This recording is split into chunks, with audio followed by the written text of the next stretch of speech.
नमस्कार दोस्तों, 23 जनवरी 2021 को भारत सरकार ने नेताजी सुभाष चंद्र बोस की जयंती इस बार पराक्रम दिवस के रूप में मनाने का निर्णय लिया है। वो देश के एक महान क्रांतिकारी थे जिन्होंने देश को आज़ादी दिलाने के लिए अपनी एक फौज भी बनाई थी। इनका जन्म 23 जनवरी 1897 को उड़ीसा के कटक में एक बंगाली परिवार में हुआ था। इनके पिता जानकीनाथ बोस जो एक मशहूर वकील थे। सुभाष चंद्र बोस जी की पढ़ाई यानी कि प्राइमरी शिक्षा कटक में और आगे की शिक्षा कलकत्ता में पूरी हुई। नेताजी के पिताजी की इच्छा थी कि ये सिविल सर्विस की तैयारी करें, तो इन्होंने 1920 में आयोजित सिविल सर्विस परीक्षा में चौथा स्थान प्राप्त किया। ये स्वामी विवेकानंद और महर्षि अरविंद को अपना आदर्श मानते थे और सोचते थे कि आईसीएस बनकर वो अंग्रेजों की गुलामी कैसे कर पाएंगे। 1921 में गांधी जी द्वारा असहयोग आंदोलन शुरू करने पर उन्होंने अपनी नौकरी का त्याग पत्र देकर वे राजनीति में प्रवेश कर गए। नेताजी राजनीतिक गतिविधियों के लिए करीब 11 बार जेल गए।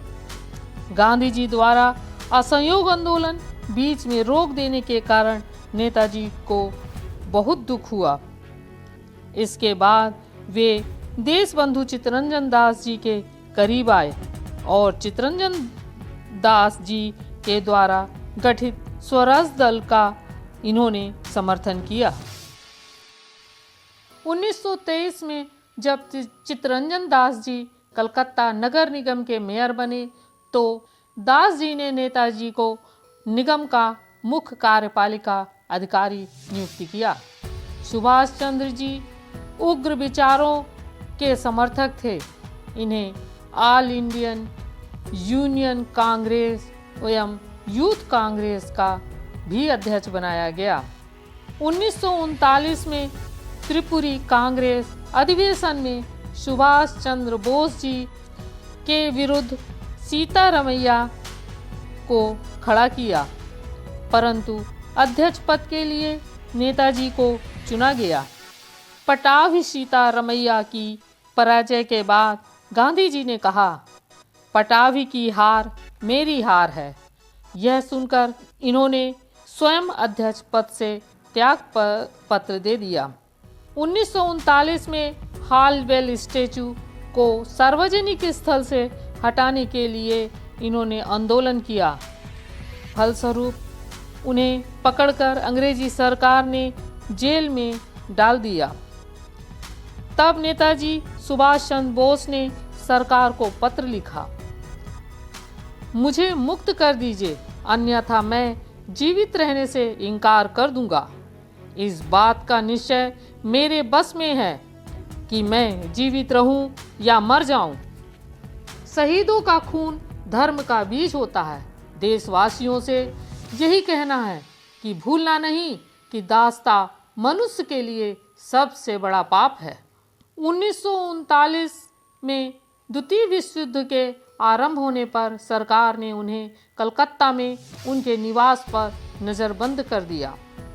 26 जनवरी 1941 को रूप बदलकर चमत्कारिक ढंग से वे घर से गायब हो गए और वे अफगानिस्तान होते हुए जर्मनी पहुँचे, जहां इन्होंने हिटलर से मुलाकात की। जर्मनी में इन्होंने मुक्ति सेना का गठन किया। जापान में रह रहे भारतीय क्रांतिकारी रास बिहारी बोस ने 20 जून 1943 को सुभाष चंद्र बोस को जर्मनी में टोक्यो बुलाकर आज़ाद हिंद फौज की जिम्मेदारी सौंपी। इस सेना में जापान में बंदी 60,000 भारतीय सैनिकों को शामिल किया गया था। सेना के लोग नेताजी के द्वारा दिए गए जय हिंद के नारे से एक दूसरे का स्वागत करते थे। नेताजी सुभाष चंद्र बोस ने सिंगापुर के टाउन हॉल में सेना को संबोधित करते हुए दिल्ली चलो का नारा दिया। रंगून के जुबली हाल में नेताजी ने ऐसा भाषण दिया जो सदैव के लिए इतिहास के पन्नों में अंकित हो गया। उन्होंने कहा, स्वतंत्रता बलिदान चाहती है। आपने आज़ादी के लिए बहुत त्याग किया है, किंतु अभी प्राणों की आहुति देना शेष है। आज़ादी को आज हमें अपने शीश फूल चढ़ा देने वाले पागल पुजारियों की आवश्यकता है।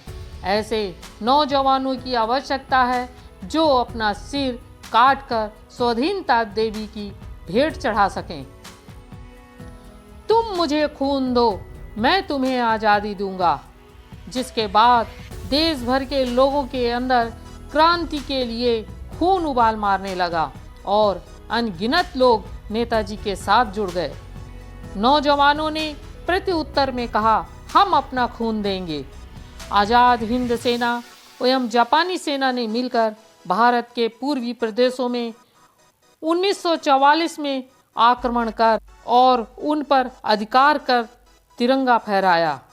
परंतु अचानक अमेरिका ने जापान के नागासाकी और हिरोशिमा में परमाणु बम गिरा दिया, जिसके कारण द्वितीय विश्व युद्ध में जापान को हार का सामना करना पड़ा।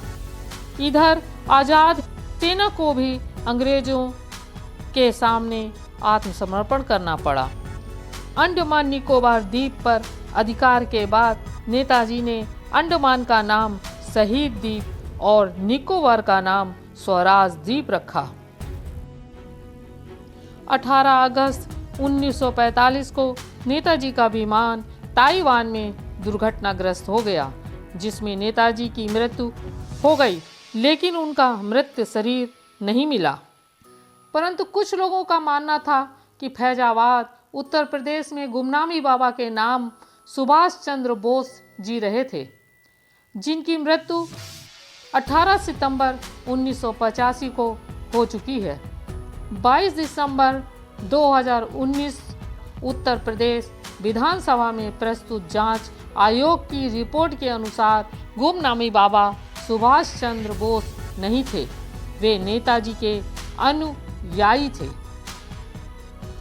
जय हिंद।